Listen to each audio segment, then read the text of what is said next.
I reflected often this past summer on how odd it was that in my job, if I made someone cry, it meant I was doing well. I spent the summer working as a chaplain intern at Cedars-Sinai in the spiritual care department, which was the part of rabbinical school that I had dreaded the most. As a chaplain intern, I was expected to serve as a rabbinic presence in the hospital, to visit with people in my assigned unit and see to their spiritual needs.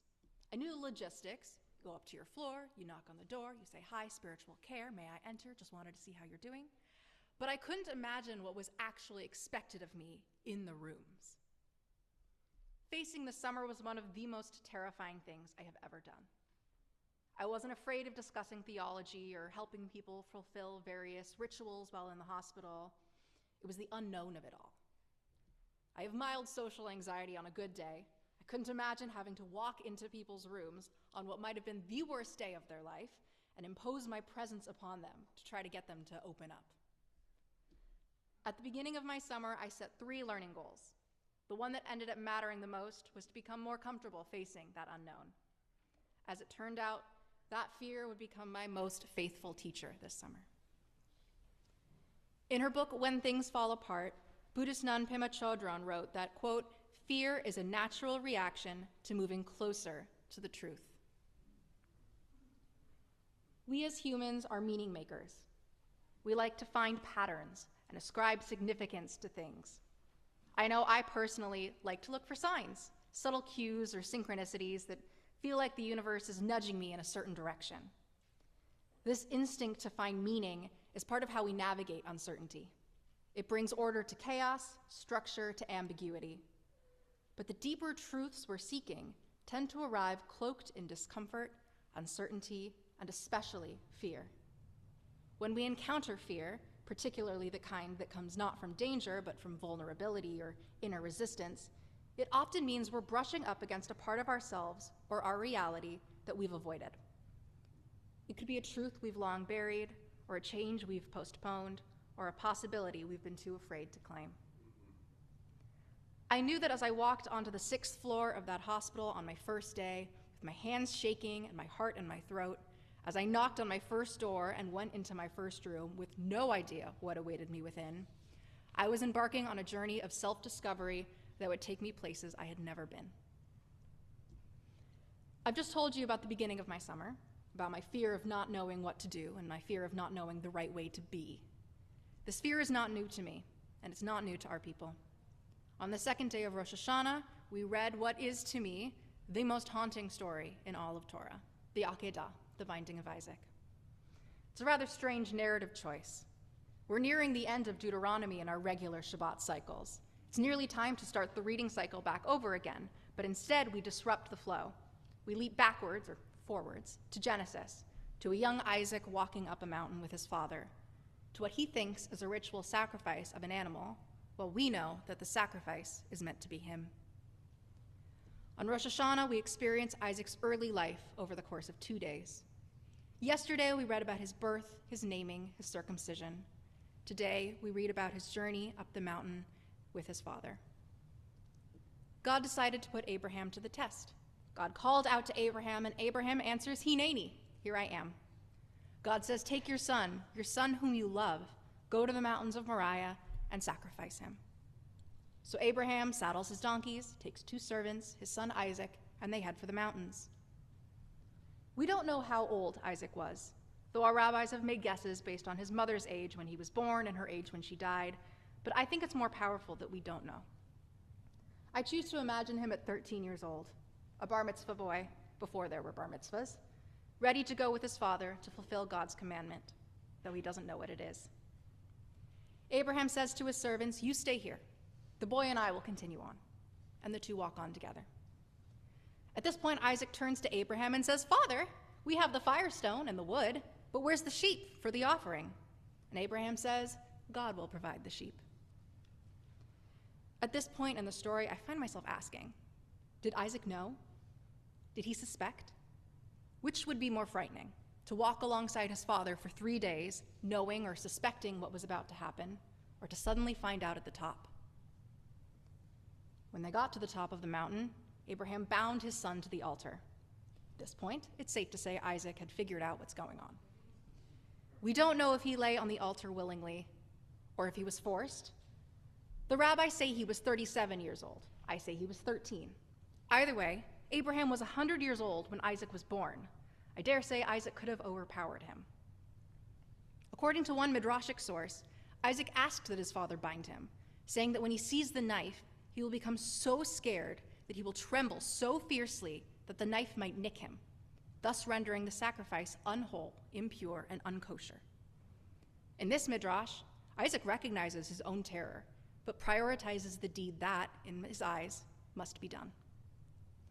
Abraham raises the knife, and at the last minute, Deus ex machina, an angel appears and stays his hand. The angel says, "Do not raise your son against the boy, or do anything to him, for now I know that you fear God, since you have not withheld your son, your favored one, from me." Remember, this was all a test of Abraham's faith, but perhaps it was a test of Isaac's as well. Did Isaac have faith that God would save him, or that his sacrifice was necessary? Like Isaac, we're often brought to moments where we must confront what we do not understand, to recognize that fear is often the edge of transformation, and that observing it with curiosity rather than shutting it down is part of how we grow. The Akedah, the binding of Isaac, doesn't give us clean answers. It ends with interruption, with a voice that stays the hand. But perhaps part of the truth it points to is that our deepest fears can be portals to revelation. Like Abraham, we may hear a call we don't understand. Like Isaac, we may feel the weight of the unknown, but both are transformed in the process. There are two words for fear in Hebrew, pachad and yirah. Pachad means terror or dread, while yirah is often used in reference to God, as in fearing God. Yirah has more connotations of awe, of reverence, of being in the presence of something bigger than oneself. In fact, during the Akedah, when the angel tells Abraham that it knows Abraham fears God, it uses the word yirah. Yesterday, during Rabbi Sher's sermon, maybe many of you heard him talk about pachad in reference to Proverbs. In that particular proverb, we learn that, quote, "Happy is the person who is mefached, fearful or anxious, always." And the verse continues, "But the one who is hard-hearted falls into misfortune." Fear, after all, is natural and human. We cannot harden our hearts against it, treat it as something to be embarrassed of, but it isn't where we're meant to live. It's a signal, not a destination.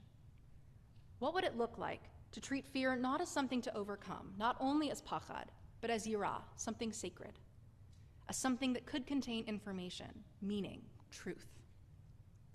In This Is Real and You Are Completely Unprepared, Rabbi Alan Liu says, quote, "We see the void and it terrifies us. It looks to us like utter negation. So we try to set up something in life that affirms our existence, but in the process, we give up our nefesh, the nothingness out of which life arises, the emptiness that gives our life meaning. And we give it up because we are frightened of it." We must find a way to balance our fears, to acknowledge that fear holds a lot of information without losing ourselves or hiding away. Fear taught me a lot this summer.